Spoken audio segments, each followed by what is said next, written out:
Hello, I'm John Kowalski, and the title of this presentation is Using LOLI to Aid TSCA Compliance. The Toxic Substances Control Act, or TSCA, is the primary chemical control law within the United States. As of the time that TSCA was enacted in 1976, there were already in place a number of other chemical regulatory programs. For example, drugs were already subject to regulation by the Food and Drug Administration under the Federal Food, Drug, and Cosmetic Act, and pesticides were already subject to regulation by the Environmental Protection Agency under the Federal Insecticide, Fungicide, and Rodenticide Act. TSCA was intended to fill gaps between these existing regulatory programs, but to do so without creating overlapping authorities. In essence, TSCA regulates industrial chemicals that are not intended to be biologically active. Within this presentation, we're going to discuss a number of the major regulatory requirements under TSCA, as shown on slide number 2, and we'll also look at how the LOLI database can be used to help to comply with those requirements. The first requirement that we want to discuss is that of pre-manufacture notification. On slide number 4, we see that manufacturers and importers must submit a pre-manufacture notice to the Environmental Protection Agency at least 90 days before commencing manufacture or import of a new chemical substance for a non-exempt commercial purpose. And at the bottom of the slide, we see that new substances are those that are not found on the TSCA inventory. The TSCA inventory then comprises a list of chemical substances that are existing in U.S. commerce. And that inventory is in fact split into two parts. The non-confidential part of the inventory is contained within LOLI List ID 100, Inventory United States Section 8B, Inventory TSCA. Substances on this list are identified by their chemical abstract service registry numbers and the corresponding specific chemical names. Conversely, the confidential part of the inventory is contained within LOLI List ID 121, Inventory United States, Section 8B, Inventory TSCA, PMN number to EPA accession number link. Substances on this list are identified by PMN case numbers and by generic chemical names which mask the specific identity of these confidential chemicals. The data field provides for each substance on this list what's known as an EPA accession number.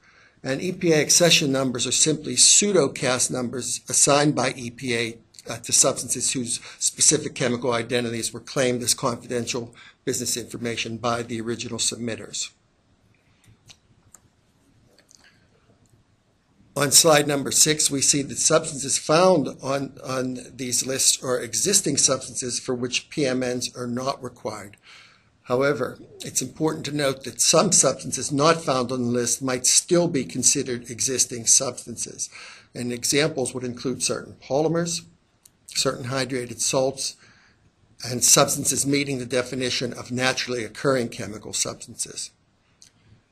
To illustrate by example, we'll do a LOLI query for CAS registry number 50-00-0. And on slide number 7, you see that we've entered that CAS number as our search value. Down below, we've limited our query to display only hits against LOLI inventory lists. Let's go ahead then to see the query results. And here on slide number 8, you see that CAS number 50-00-0 corresponds to formaldehyde. And we see further that that substance is listed on a number of national chemical inventories, including, as highlighted at the bottom of the slide, the U.S. TSCA Section 8B inventory. Formaldehyde, therefore, would not be subject to the pre-manufacture notification requirements under TSCA Section 5, but it may be subject to other requirements under TSCA. Okay then, the next major requirement that we want to discuss is that of chemical testing. And on slide number 10, we see that there are certain substances that are subject to analytical, health effects, environmental effects, or environmental fate testing requirements. There are 3 relevant LOLI lists, as shown on slide number 11. List ID 229, U.S. TSCA Section 4 Chemical Test Rules, 40 CFR Part 799. List ID 344, U.S. TSCA Section 4 HDD, HDF Chemicals Required for Testing. And List ID 1296, U.S. TSCA Section 4 Chemicals whose testing requirements have sunset. On slide number 12, we see that substances found on list 229 or list 344, but not on list 1296, are subject to testing requirements. List ID 1296 lists substances for which testing requirements have expired or sunset, but for which the test rules still remain in the Code of Federal Regulations. To illustrate by example, we'll do a LOLI query for CAS number 75-07-0. On slide 13, you can see that we've entered that CAS number as our search value. And you can see also that we're going to filter our search results to list only U.S. federal government lists. With that said, let's go ahead to the next slide and take a look at our query results. And here you can see that CAS number 75-07-0, which happens to be assigned to acetaldehyde, hits on a number of U.S. federal government lists. Now, we've expanded only the TSCA list, which are the subject of this presentation. And if you look at the highlighted row, you will see that acetaldehyde is in fact subject to a chemical test rule under TSCA Section 4. Furthermore, the data field provides a citation to the section of the regulations where the text of that test rule can be found. And it's worth noting that the headers of all lists within the LOLI database include hyperlinks to the applicable regulations or to other information regarding the requirements applicable to the substances contained within the list. It's also worth noting on slide 14 that CAS number 75-07-0 did not hit against the sunset list. That means that the chemical test rule for this substance is still in effect. The next major regulatory requirement that we want to discuss under TSCA is that pertaining to significant new use notification. On slide number 16, we see that certain substances are subject to significant new use rules, or SNRs. And we note further that once a particular use of a substance is determined to be a significant new use, persons are required to submit a significant new use notice, or SNUN, to EPA at least 90 days before manufacturing, importing, or processing the substance for that use. There's one relevant LOLI list, and that is list ID 444, U.S. TSCA Section 5A2, Chemicals with Significant New Use Rules. Substances found on that list are subject to significant new use rules, or SNRs. To illustrate by example, we'll do a LOLI query for CAS registry number 110-80-5. And you can see on slide 19 where we've entered that CAS number as our search value. And you can see down below that we are going to filter our query results to display only U.S. federal government lists. There are over 4,200 lists in the LOLI database, and some chemicals will hit on many of those lists. So for the purpose of this presentation, we are filtering our search results. Okay, that said, we can see on slide number 20 in the highlighted row that CAS number 110-80-5, which happens to be assigned to 2-ethoxyethanol, is subject to a significant new use rule. And that significant new use rule can be found in Title 40 of the Code of Federal Regulations, Part 721, Section 10001.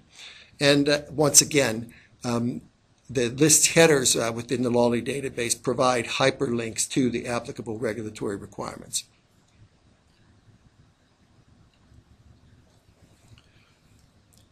The next major requirement that we wish to discuss pertains to restrictions on specific chemicals.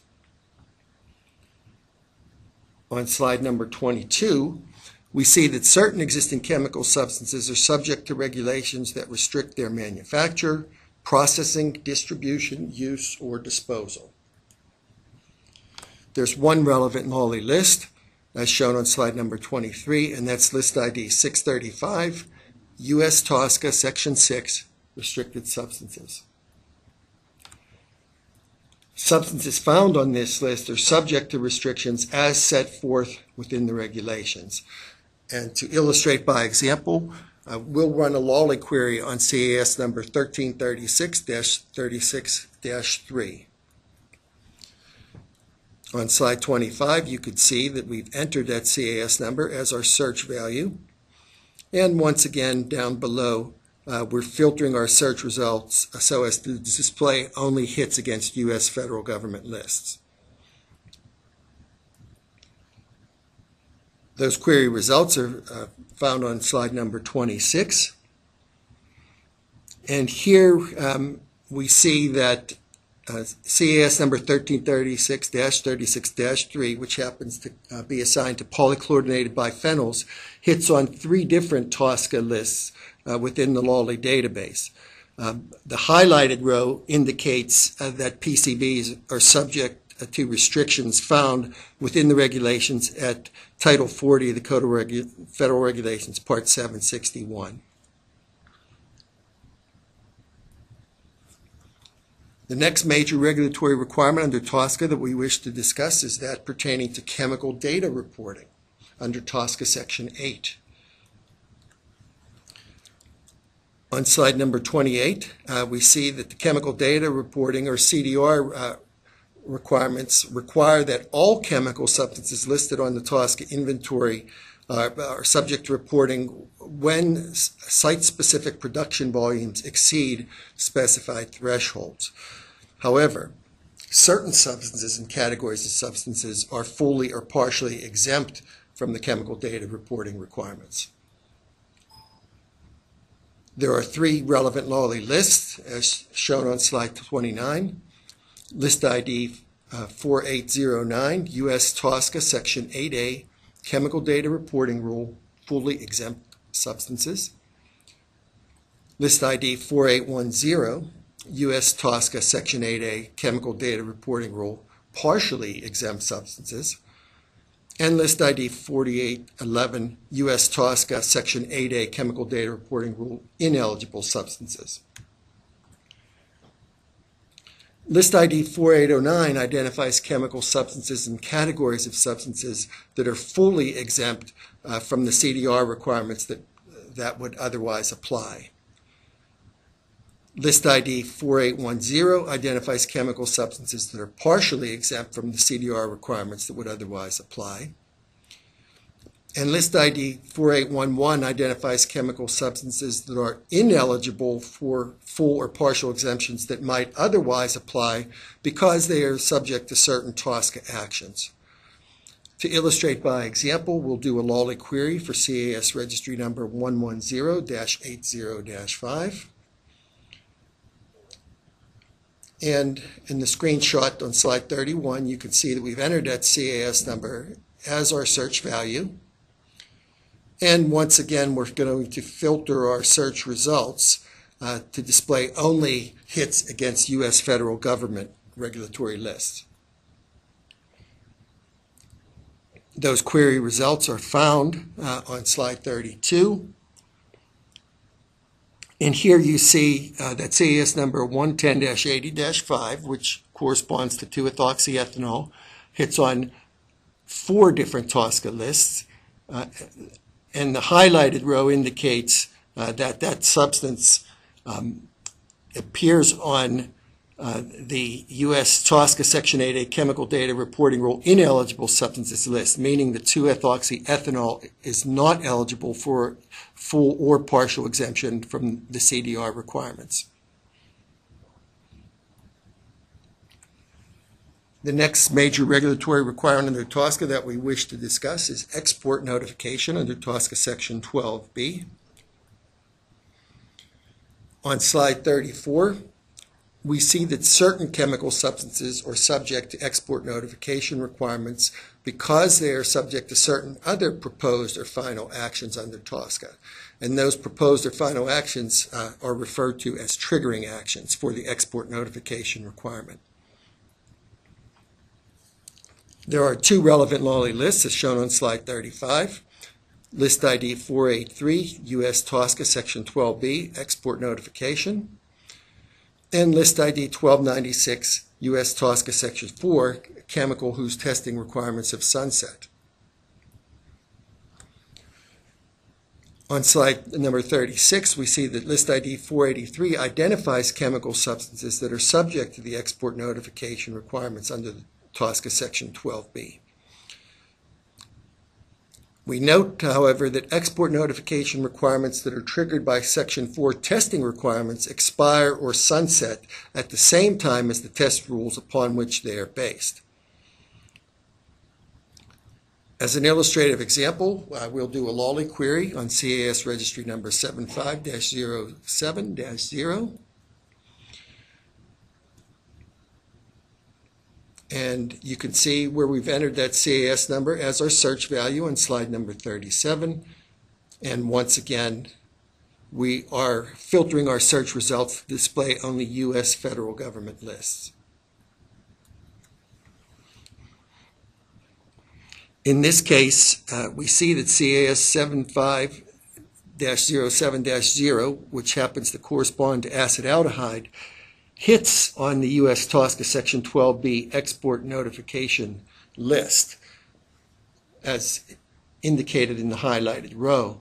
The data field of this list indicates that the export notification requirement is triggered by a Section 4 test rule, and because this substance did not hit against the list of test rules which have sunset, that means that both the test rule and the export notification requirement are still in effect for acetaldehyde. One other important piece of information is found within the data field of this list, and that is the 0.1% de minimis concentration. What this means is that the export notifications will not apply to a formulated product where the concentration of acetaldehyde is less than 0.1%.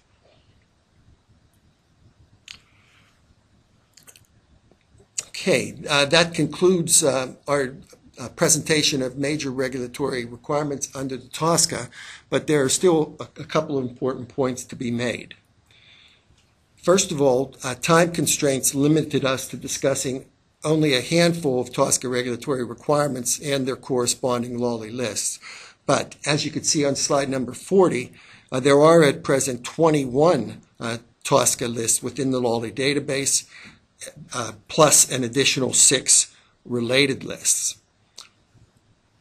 Another important point is that not all TSCA regulatory requirements are list-driven or list-based. If you'd like to learn more about those or any TSCA requirements, you may want to consider subscribing to our global chemical regulatory reports or consider registering for our 2-day TSCA Essentials training course. That concludes the presentation on using LOLI to aid TSCA compliance. However, if you would like additional information regarding any ChemAdvisor products or services, you can contact us by telephone or by email using the numbers and the email address shown on slide number 41. Thank you very much.